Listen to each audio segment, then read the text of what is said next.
All right, last week our letter was the letter ayin, which is the I or understanding that I talked about earlier today. But today, was it up? All right, we're going to look at the letter pay. Say pay. Pay. Takes the ellipse to say pay. Pay is the 17th letter of the Hebrew alphabet. Its numerical value is 80. Just like in Roman numerals, every letter's a number. Well, it's the same thing with Hebrew. It's the same thing with Greek.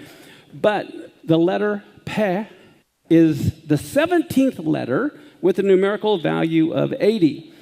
And you're going to see these two-letter P's here. One has the dot in it and one doesn't. That's because sometimes it has the P sound and sometimes it has an F sound, like philosophy begins with a P, but it's an F sound. You following me? All right, but this is one of those letters that also has different endings that we're going to look at. But to help you remember, the letter Pei is a mouth. Let's put an eyeball in there. Do you see that? Here, let's add some lips. Let's put on an ear and a nose. Let's give him a chin. All right, so when you see the letter Pe, okay, we think of a mouth. But here's the other one, but here's the other ending. Sometimes the tail comes down. Just like we capitalize a letter B if it's at the beginning of a word versus a small b or the beginning of a sentence, the letter pay or fey, which is the P or F sound, also changes shape when it's the last letter of a Hebrew word. And so what the sages teach concerning the letter pay, when it's not at the first, it means to be silent, your mouth is shut. But when the pay is down, it refers to an open mouth, and you're speaking. Okay, so let's see. In the Hebrew alphabet, we just saw the letter pay is the word for mouth, and it follows the letter ayin, which means to see, to know, to understand. And like I said in the service, this teaches that we must have understanding before we speak. That's why it's that way in the Hebrew language. If you remember in Exodus 13:9, which is part of our Torah portion, I believe, it says, it'll be a sign for you upon your hand, a memorial between your what? That's ayin, that the Lord's law may be in your pay, mouth. Isn't that interesting? That the Lord's law may be in your mouth. But what I want to talk about too here, let me show you this. You'll notice the 14th, we've covered the letter Nun, the letter Samech, the letter Ayin last week. This week is Pei, the 17th letter, and next week is the 18th letter, the Sade. But the Ayin represents what? The eye. And the Pei represents the mouth. Okay, I'm going to tell you an anomaly in the book of Lamentations that you do not know unless you know Hebrew. The book of Lamentations, there are 22 verses in the first chapter. Now remember, Lamentations is Jeremiah lamenting the destruction of Jerusalem by Nebuchadnezzar. This is very historic in 586 BC. Well, why do you think there are 22 verses in Lamentations 1? Because there's 22 letters in the Hebrew alphabet. It so happens the first verse begins with a word that begins with aleph. The next one, beit, gimel, dalet, hey.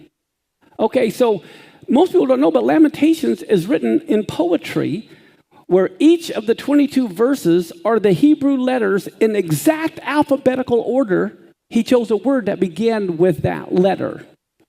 Okay, chapter 2, there are 22 verses. Why do you think there are 22 verses in chapter 2? Because there are 22 letters in the Hebrew alphabet. All right, but I want you to notice something that happens. Here's the anomaly. First off, you don't even know that it's written according to the Hebrew alphabet, but a big change happens in chapter 2. I want you to notice this. Again, if you remember what the 13th, 14th, 15th, 16th, 17th letters are, what do you notice here? The ayin and the pei are reversed. They're not in alphabetical order because the ayin comes before the pei. So the question now comes, if you want to look at the Bible deeper, why is the Hebrew word beginning with the letter Pe pay coming before the Hebrew word, the letter ayin. They are the only two letters that are reversed in this chapter. And the problem is, it's because they speak before they have understanding. This is what is happening with Israel. They're talking and they don't understand. Now in Lamentations 3, there's 66 verses. Why is that? Because there's 22 letters in the Hebrew alphabet. Now what's 22 times 3? And so what did they see? The first 3 verses all begin with a Hebrew word that begins with the Hebrew aleph. The next 3 with the Hebrew word begins with the letter bet. So it's the same pattern. It's an exact alphabetical order like A, B, C. But this time there's 3 verses given to every letter. But guess what happens in chapter 3? When it comes to the corresponding verses, again, the letter pei and the letter ayin are still in the wrong order. So chapter 1 begins like normal. Chapter 2, we're seeing disorder. Chapter 3, the disorder has been multiplied times 3. You following me? And now, Lamentations 4, there's 22 verses. Why do you think that is? There's 22 letters in the Hebrew alphabet. But again, the ayin and the pei are still in the wrong order. And then that brings us to the last chapter of Lamentations. And there's 22 verses in Lamentations. And why is that? Because there's 22 letters in the Hebrew alphabet. But guess what? This time, it's like Nebuchadnezzar's coming, everything's destroyed, and now there is no order. It is all chaos. There is no order. So this is telling us, from a standpoint we wouldn't know unless we knew Hebrew, that we see the deterioration and the total chaos taking place in the book of Lamentations. As a matter of fact, Lamentations 2:16, your enemies have opened their mouth against you. Let's see. Micah 2 is where it talks about the law of truth was in his mouth. That's what God wants.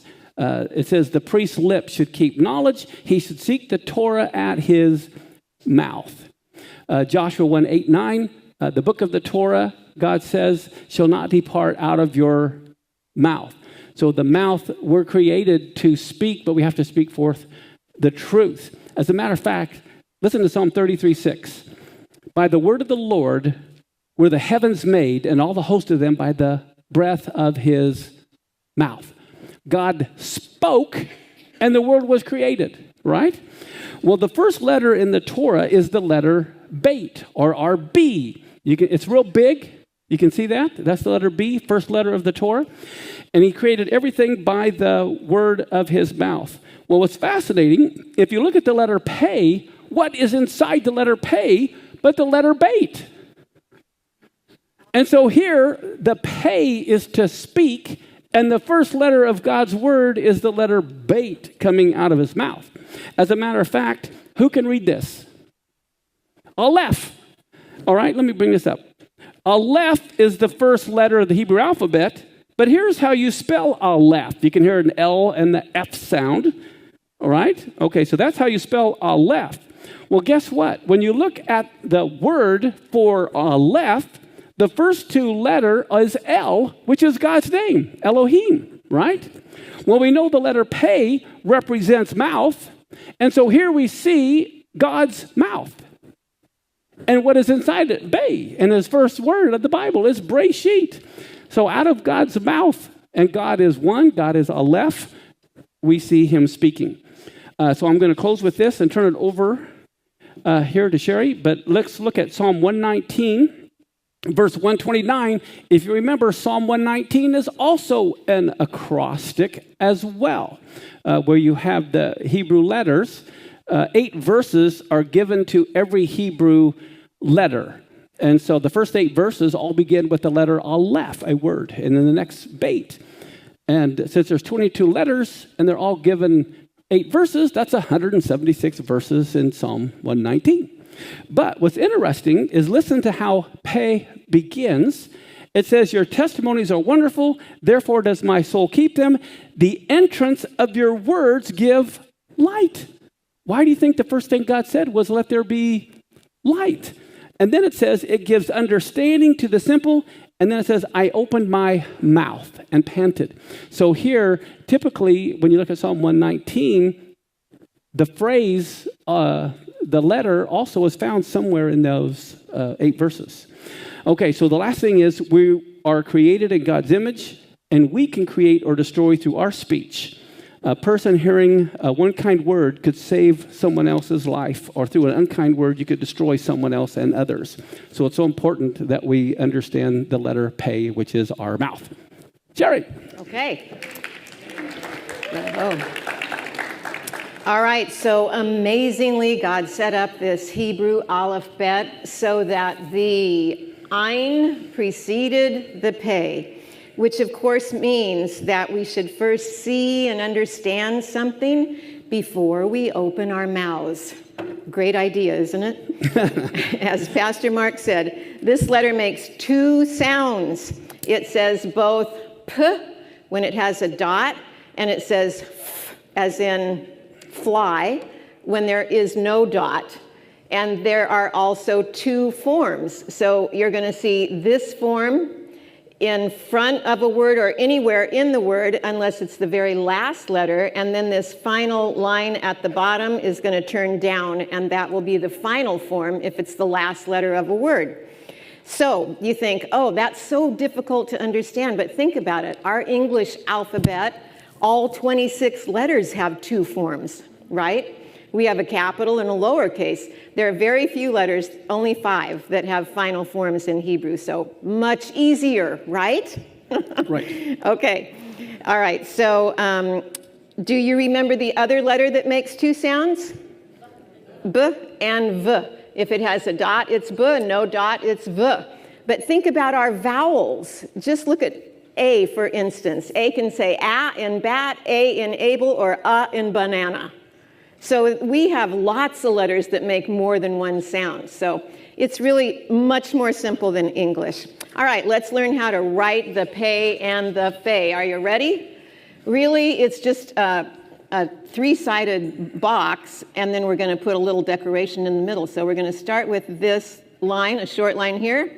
We're going to come up to the line, and then we're going to go across, come down, and across again. Easy? Everybody got it? Let's do it again. We're going to do a short line across, come up, across, down, and across. Okay, so what's it going to say if I have a dot in it? P. P. Good. And what's it going to say with no dot? F. Yes. And what's the final form going to look like? Same exact way you write it. Come across with a short line, come up, across, down, and don't go back across, just go below the line this time. Okay, so that's your final form. All right. So it can be said that there is a bait inside of the P, and I have it written with very straight lines, but some fonts have it very curved. And so if you take the curved form of the font that would be used for P, you would say that the letter is made of a kaf. And the first letter in this word, which is kos, which is a container, a glass or a container. We're going to call it a container. And a yud, that would be the 2 letters that would make up the P. So let's see how that would work. So you would make your little yud here, and you'd come around. It would be slightly more. So there you'd have your P. So what do you learn from that? What do you learn from a container and a yud that can mean the Holy Spirit? You learn that our mouth is a container. P is a container, and it should contain the fruit of the Spirit. So that's something really fun to remember. All right, can you switch gears with me here now? We're going to look at 2 words, both of which say the pronoun I. All right, there are 2 words in Hebrew that say I. The first one is ani. Everybody say it. Ani. And the second one is anoki. Anoki. Okay, so they both say the pronoun I. When you're talking about pronouns and you say we, how many people are in the pronoun we? More than 1, right? It could be 2, 3, or 5 million. It doesn't matter. We don't know. When you say I, how many people are there? 1. one. All right, now watch this. If you take, where am I? All right. If you take the word pay, where did I write it? Okay, if you take the letter pay, the gematria is 80. Everybody understands that, right? If you add 1, you get 81. What's the 1 you're adding? It's God, all right? And I'll show you how this works in a minute. So you'd have 80 plus 1 is 81. And now if you take the word anoki, which means I, and you do the gematria of anoki for each letter, guess what you get? 81. So what's God saying here? Why did he use this word, anoki? Listen to this verse in Exodus 3:12. Now therefore go, and I, anoki, will be with your mouth and teach you what you shall say. That's God speaking to Moses. Why did he use the word anoki instead of ani? This is so incredible. Anoki specifically emphasizes the importance of the one to whom God is speaking. He's taken the light off of himself and shining it on the one he's speaking to. It shows the desire to be close to the person to whom God is speaking. Now listen to that verse again and realize that God used the word anoki when he says, now therefore go, he's saying go to Moses, and I, anoki, will be with your mouth and teach you what you shall say. So God's telling him how close he's going to be to him in his mouth so that he'll know what to say. Isn't that incredible? Yay. I loved it. Okay, let's do some reading with this letter. You ready? All right, let's start right here. And I've got red lines in between the words so you know where one ends and one begins. So this has a dot in it, so it's going to say what sound? P with the vowel. And that's the name of the letter that we are looking at. So pay, that's the name of the letter. And here we have a dot above, so what's this going to say? Po. And the hey is silent. Po means here. Okay, the next word we want to look at is a final pay or fey. It's going to say fey. There's no dot. So the aleph is going to say ah, and the fey is going to say f, just like fly. Okay, and that word, so say it in Hebrew, off, and that is nose. All right, and then we're going to have an ayin with a line under it. What's that going to say? Ah, with a final fey, which is going to say off, pronounced the exact same way, but that means to fly or take off. And it's off. And it's off. So it even works in English. All right, now we're going to have, this is a dalet. What's dalet say? D. D. And with the line underneath it, it says ah, so da and f. Doff. Doff, and that says page. Okay? Now we're going to have 3 letters. So we're going to start with the yud with a line under it. It's going to say ya, fa, and that's the word, yafa, and it's beautiful. It means beautiful. Or in the male form, you're going to say ya, fe, and that means handsome. And that is our incredible pay. I hope you loved it. Now let me say one more thing. The first letter in Hebrew is what? Aleph. So without seeing anything, let's visualize the letter. What is the first letter of Aleph? Aleph. And then you hear the L sound, al. What letter makes the L sound? Lamed. And then the last letter that makes F, Aleph, is the letter what? There it is. Yay. Right there. And aluf in Hebrew is an ox. Okay? And that's why, again, they built a golden calf, an ox. That's what represented God, which was the first letter. So look at this. You're already not only reading Hebrew, you're thinking Hebrew. Good job.